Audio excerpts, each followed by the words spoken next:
Hello guys, another day, another vlog. Yes mga kamangyan, nandito tayo ngayon sa Pianang Batangas. Mga kamangyan, yung time na rin mga kamangyan tayo ay sakay ng barko. Yes mga kamangyan, dahil papasyalan natin ang Oriental Mindoro. Yun ang mga pasahero. Ano nga rin, pasahero, ililibing na. Ay patay. Ay di na sabi, ay basurahan din. Kaya naman, ay, oh, ayan, libre, nagtitipid. Sa inyo gaho mga kamangyan na padali na aking kapatid na iyon. Bali mga kamangyan, kami ho'y ginab-ina din ho sa barko. At at time ho rin na dito na ho kami sa Calapan Port mga kamangyan. Kaya naman mga kamangyan, laking pasasalamat namin sa Panginoon Diyos na kami nakarating na dito mismo sa Mindoro. Bali mga kamangyan, dala ko yung aking motor at dala na aking kapatid na kanyang tricycle mga kamangyan. Dahil mga kamangyan ay minsan lang ito. Welcome to Oriental Mindoro. Yun, dalin-dalin mga kamangyan. At dito po kami ngayon sa isang sikat na resort sa Oriental Mindoro. Yes mga kamangyan, kasama po ang family Tamayosa, De La Cruz, Luwalhati, and Manyel. Nakakatuwa nga mga kamangyan dahil simpleng ito mga kamangyan na makasama ang pamilya at magkakilala ulit at magbanding-banding ay nakakatuwa nga mga kamangyan, nakatapa ng puso dahil mga kamangyan kahit kayong summer ay naisip naming magsimpleng outing mga kamangyan dahil nga mga kamangyan ito yung pagkakataon na kami po ay magbanding-banding dahil nga po mga kamangyan sa aming group kagaya po ng Tamayosa family na dyan at De La Cruz na nakiisa po mga kamangyan sa pagpaplano ito na ay mga tiyahin ay talaga po mga kamangyan nakakatuwa dahil mga kamangyan ang buhay-buhay natin mga kamangyan hindi natin masabi. Kumbaga mga kamangyan nandito kami sa Batangas, ando sila sa Mindoro, ang iba nasa Maynila, pero ang iba mga kamangyan kahit hindi nakarating ay kami lubos nagpapasalamat sa Panginoon Diyos kasi time na ere mga kamangyan talagang nakakatuwa dahil mga kamangyan kahit to kami ay biglaan na pagliban mga kamangyan ay talaga namang nakakatuwa dahil nga mga kamangyan ito yung time para kami ay magsama-sama. Sina? Congressman.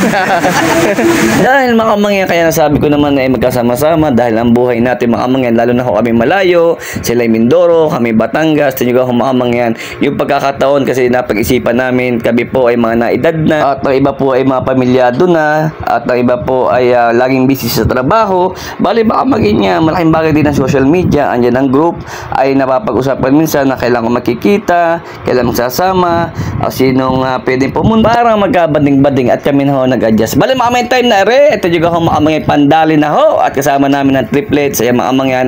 At syempre kung may nakikita kayong buko shake hawak ng mga bata, aba syempre may dala rin ho ang aking boss, ayan si Kuya Mariel. At syempre mga kamangyan para matikman namin ang bobo shake. Bali mga kamangyan sa pagkakataong aray nakakatuwa talaga mga kamangyan dahil mga kamangyan talagang yung makasama mo ay yung magulang, ang iyong nanay, ay yung tatay, ang ganda na yung mga pinsan, mga bagong pinsan, mga bagong kumbaga apo na akong tawagin. At talaga mga kamangyan nakakatuwa dahil mga kamangyan itong time na rin ay hindi ko nga akalain na pagpaplanong biglaan ay talaga namang mas maganda pa kaysa namang planong matagal na pero wala namang nangyayari. Diga pa yung biglaan. Ito yung mga kamangyan ang mga dala na kay mga pinsan, dala namin. Ito yung mga kamangyan pagbiglaan tapos yung mga kanya-kanyang bitbit. Ito yung nakakatuwa.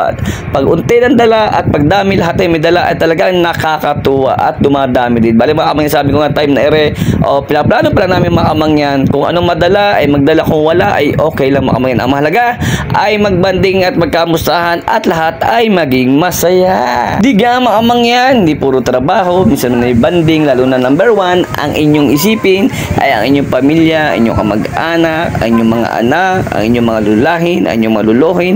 Diga mga kamangyan, at time na humari ay talaga kami pandali at mega love shout out sa kumparing Elwin mga kamangyan. Ito yung mga kamangyan, ang mga bata are ay ngayon ko lang nakilala sa personal at ang aking inaanak na rin. Ako po, wala na ng utang ko ay ngayon ko nakita.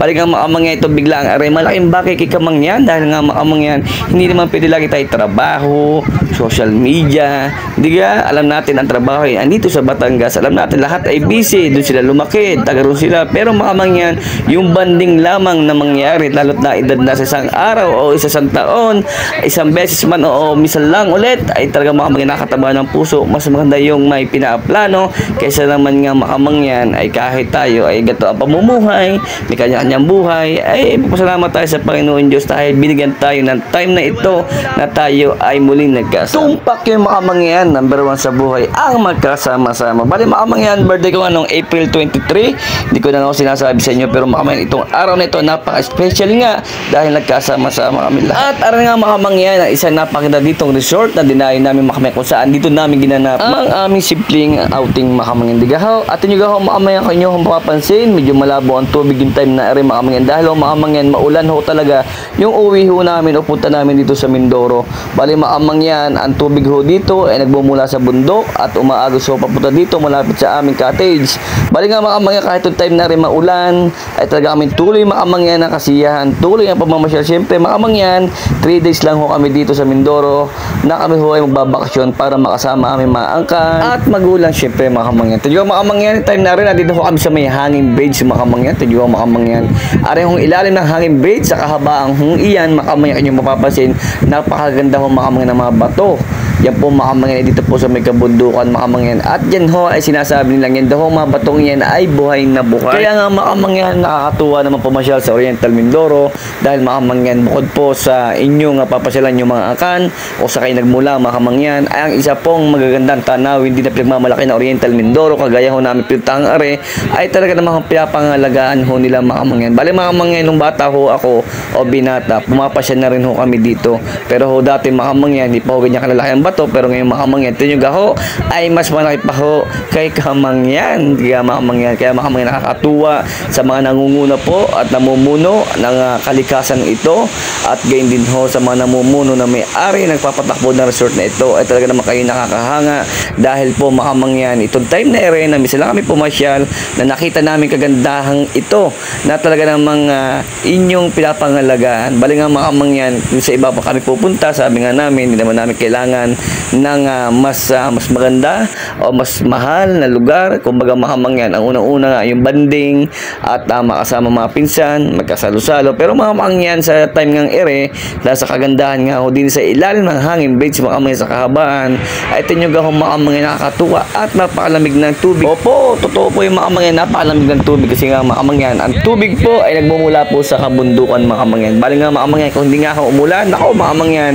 napakaputi po o napakalinaw ng tubig makamangyan. Kaya makamangyan sa time hong are ay okay lang ako sa amin makamangyan, kung are ho pinagkaloob sa amin ng Panginoon Diyos. Ang mahalaga nga makamangyan, naging masaya, nagkasama-sama, nagkabanding-banding. At kasi nga makamangyan, hindi nyo mabibili yung tuwa at saya na ganito na pangyayari makamangyan. Kaya makamangyan, lubos so kami papasalamat.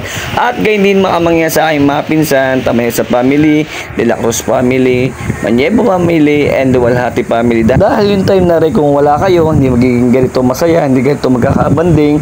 Dahil nga ito isang beses lang mangyari sa buhay. Sabi ko nga, lahat tayo na edad na, tayo nagkakalayo-layo. Bagamat yung iba hindi nakasama, meron pa namang ibang pagkakataon. Kaya salamat sa inyo lahat, at ito ay baon namin ang saya sa pag-uwi namin ng Batangas. Kaya makamangyan, time na rin talaga namin sinulit namin makamangyan, dahil nga makamangyan, back to work na naman, lalo na kami may mga business dito sa Batangas, simula na naman. Kaya inyong kamangyan naman ay yagyag na yagyag at naghubad pa din sa resort na rin. Tayo gaho makamangyan sa pagkakataon rin, kahit malanda sa bato, abay arat ng arat, kahit umuulan ay arat na arat to kami ni Madam Lay. Kasi nga makamangyan, pag ganito kaganda kalikasan sa Oriental Mindoro, pag ganito kalikasan sa iyong pupuntahan, aba tayo ka muna, huwag tayo magpapahuli at talaga natin susulitin. Ako naman makamangyan, dahil nga sa pagkakataong ito, aba misa lang ito mangyari, misa lang maulit sa buhay. Siyempre makamangyan, Batangas kami nakatira at sila ay nasa Mindoro. Siyempre, at shout out din sa ating kaibigan mangyan, yung makamangyan, may nakita tayong kamangyan na mismo po mangyan dito sa may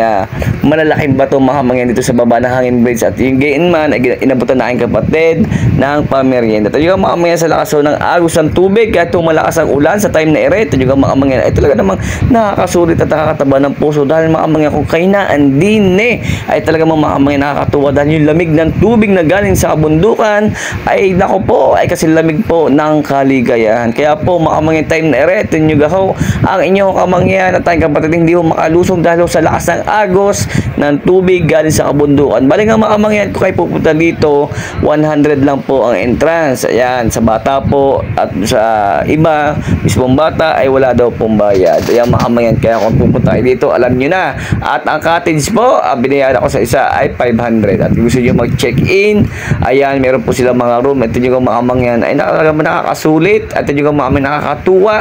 At yung agos ng tubig ko yung mapapasin makamangyan, aking panilapitan ay nausok-usok mga kamangyan dahil nga po sa sobrang lamig, dahil nga po sa sobrang lakas ng ulan ay talaga ganyan ho kalakas o mas malakas pa daw po ang bugso ng tubig mga kamangyan. Kaya mga kamangyan ay talaga namang nakakatuwa mga kamangyan at time na rin ako rin ho ay naligo at kahit tumuulan ay tuloy lamang ho ang laban. At ito nga mga kamangyan ang unang araw namin dito sa Oriental Mindoro mga kamangyan. Kaya mga kamangyan, maraming salamat sa inyong panonood at din sa mga pinsan na pumunta.